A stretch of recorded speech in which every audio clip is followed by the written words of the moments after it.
So I wanted to introduce this work from myself to you. I wanted to document the process. I wanted to show you the ins and outs of this body of work and the process of making it. I think it's an important process, and it feels like a very meaningful project to me. So I felt like it was necessary to document the full process and show you the inner workings of Invisible Visible. I have come up with this concept of an immersive album.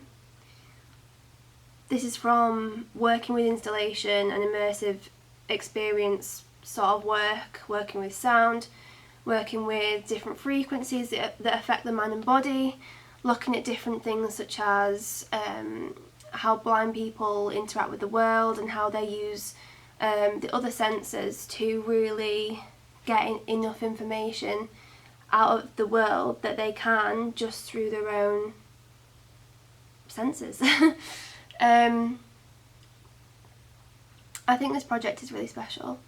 It feels really meaningful, and I'm really excited to show you the inner workings of, I guess, Invisible Visible.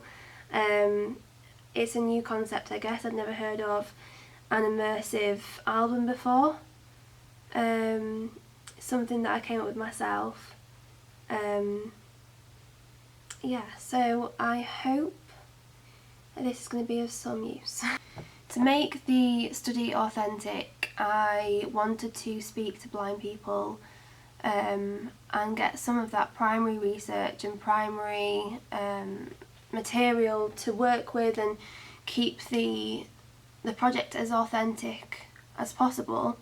I wanted to educate myself and not come from a place of ignorance or, you know, just not being familiar about things to do with like losing your vision.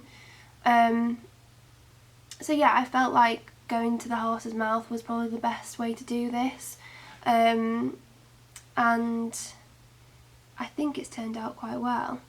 I've been able to speak to a few people without sight in the UK and have gained quite a deep insight into their lives and how they feel about certain things and how they've dealt with certain things. I think a big part of it is sort of if you have been born with vision and you lose it, you know, there's this sort of grief that people talk about, you know, losing that part of yourself that you're never going to get back again. It's apparently just feels exactly like a grief. It's described as sort of like a candle gently just sort of burning away, just sort of losing the flame and it just becoming pitch black. So I wanted to sort of find people who were willing to speak to me about these sort of more emotional, more in touch with the sort of human part of losing your vision. Yeah, I felt like that raw humanness was essential to this project, and I guess I'm sort of that voice in this art form of giving these people without vision a place to sort of speak through me, and I'm trying to second-handedly express what they're telling me through sonic compositions. This is me taking you along the process of the making of Invisible Visible. As I had limited vision when I was growing up, I knew that at some point I had to adapt to when it did eventually go. At the time, technology was helping, but it was nowhere near to the extent it is now. Now, as somebody who is totally blind, you have so many options, such as I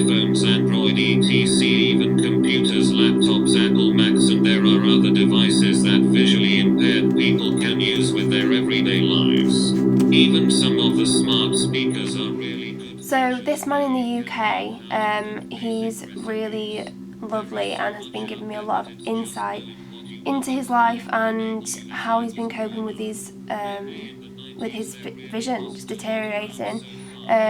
He's fully blind now and has been for quite a while, but the people that I've spoken to so far have had vision when they were born, and have lost it over the years, unfortunately. So it's quite an interesting separation from people who have been born without sight and people who have been born with sight and have lost it over time. I think there's quite a difference in having something and then it being taken away and dealing with that emotionally as a human.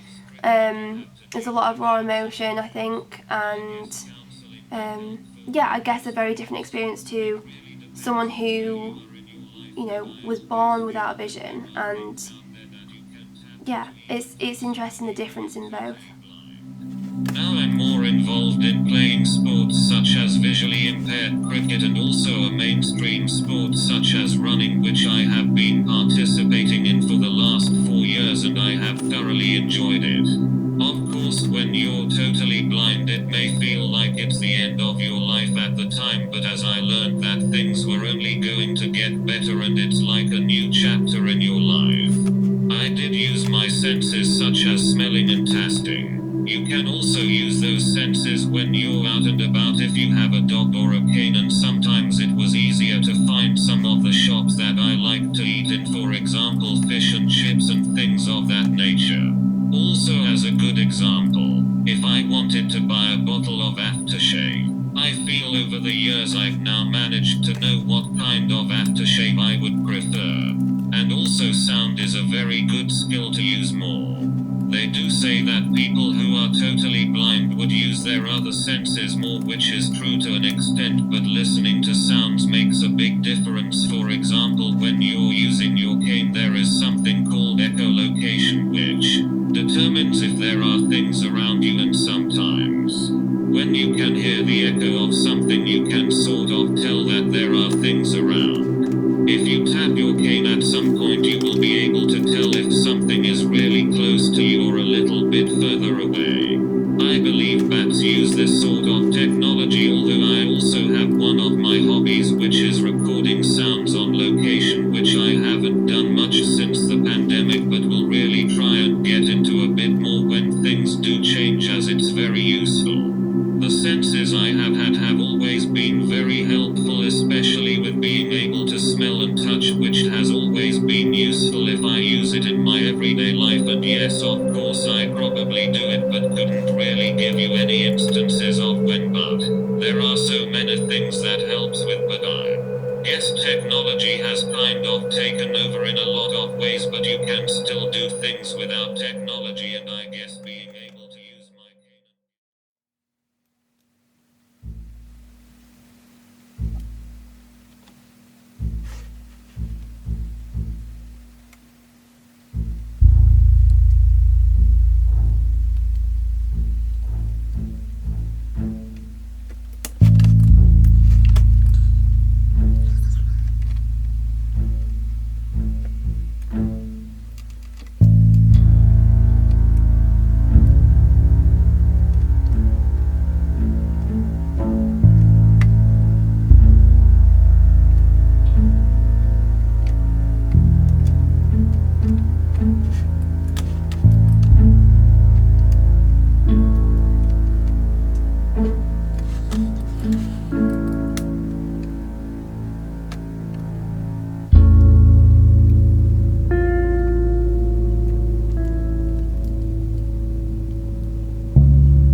I'm at the point in the project where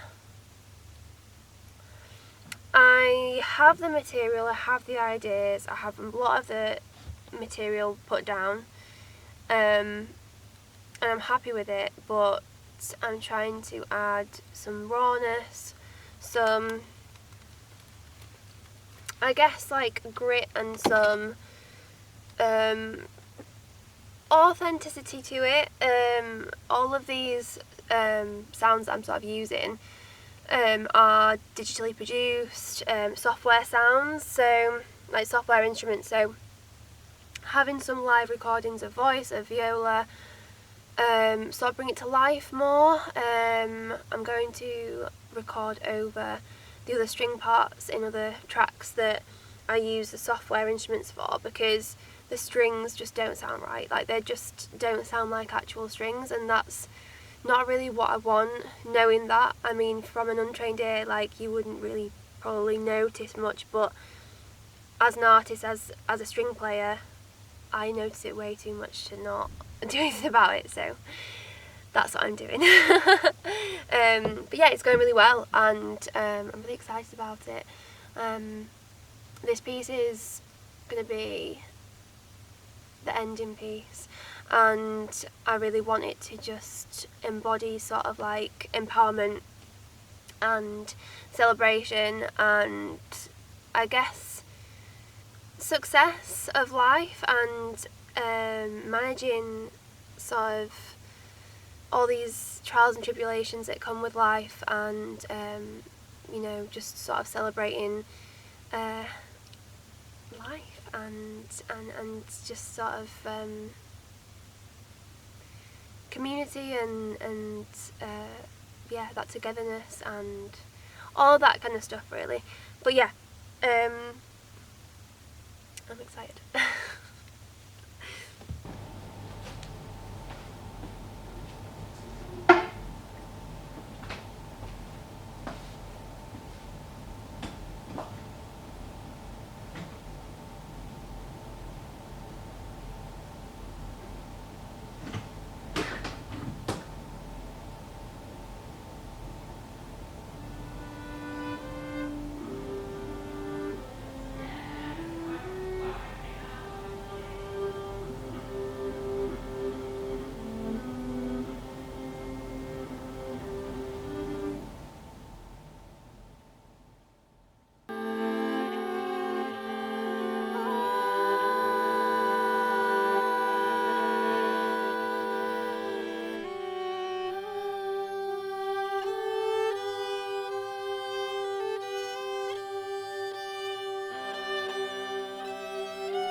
So I'm going to re-record the voice because I'm not too happy about the levels.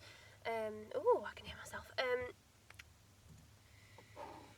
We're trying it again because it's just not okay. Okay, try again.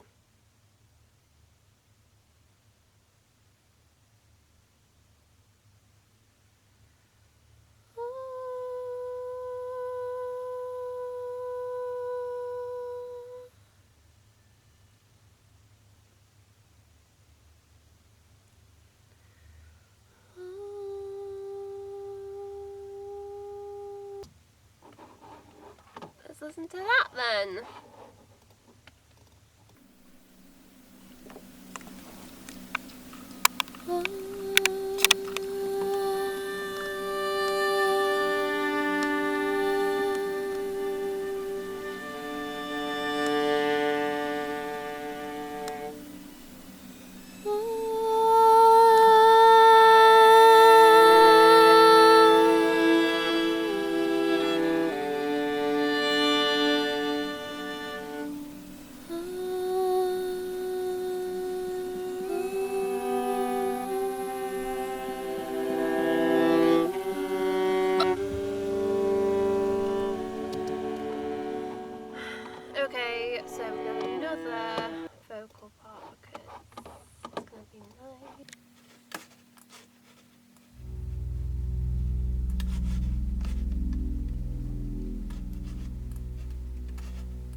So I'm at the point in the project where I'm installing the work. So I trialled some speakers last week, and they were passive speakers with a Denon amp, and I put them on the floor, sort of down here, and they just couldn't handle the bass in the tracks.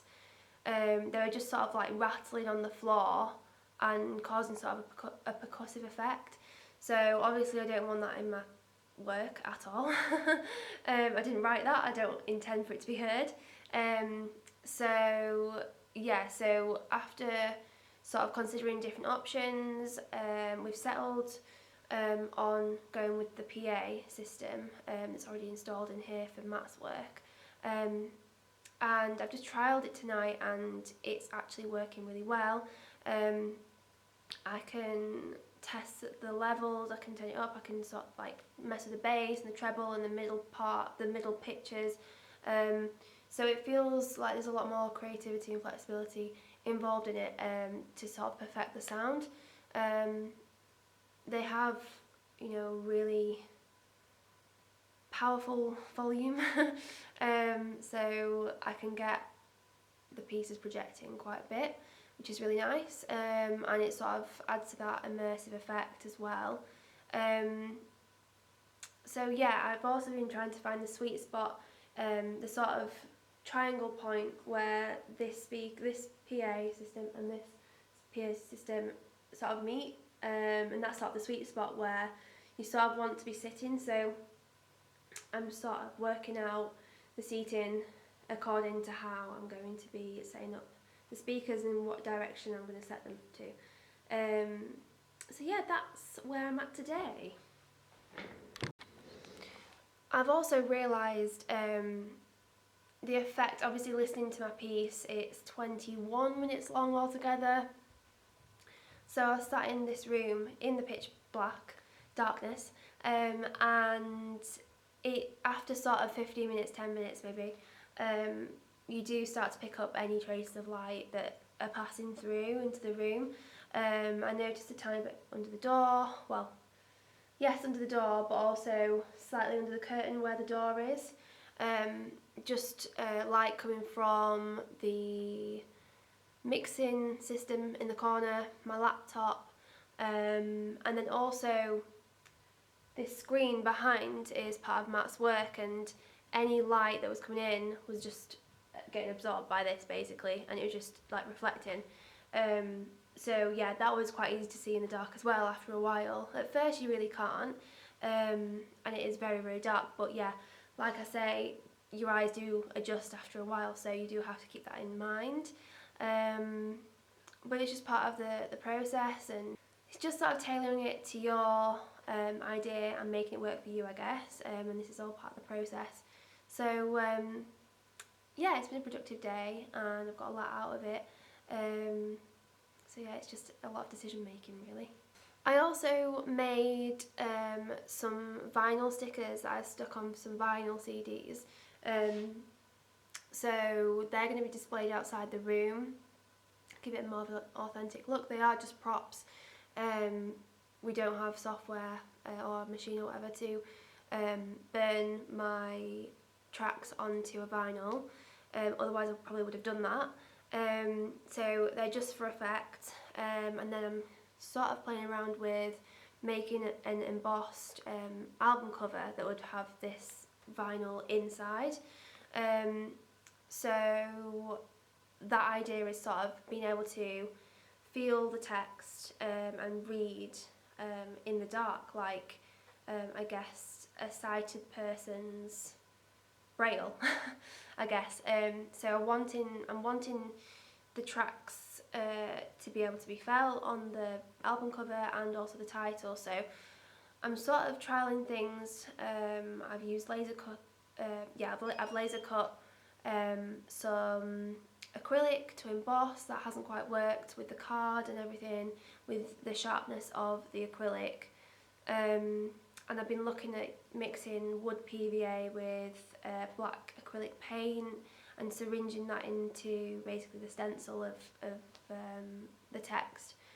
again, not proven to be very effective. So I'm still in the midst of working out the right option for this. It might be something that doesn't work out, and I'm preparing myself for that. I hope it does work out though, because I think it'd be a nice addition to the piece. Yeah, and just we'll add sort of another sensory layer to it as well.